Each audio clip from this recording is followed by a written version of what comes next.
A'a, yan mata. Daga ina?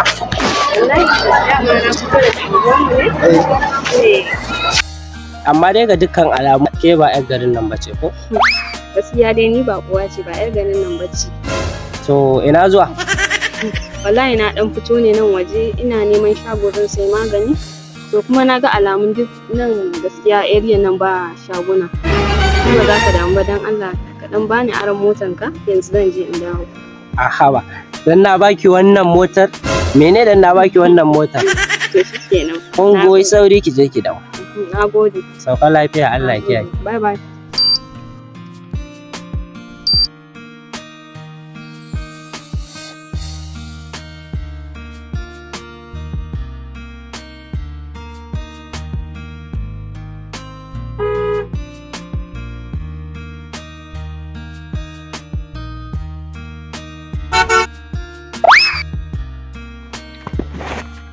Kai, inna lillahi, ƙarya ne wallahi, motata jama'a, mai gida motata, inna lillahi wa inna ilaihi, ta gudan mun da mota.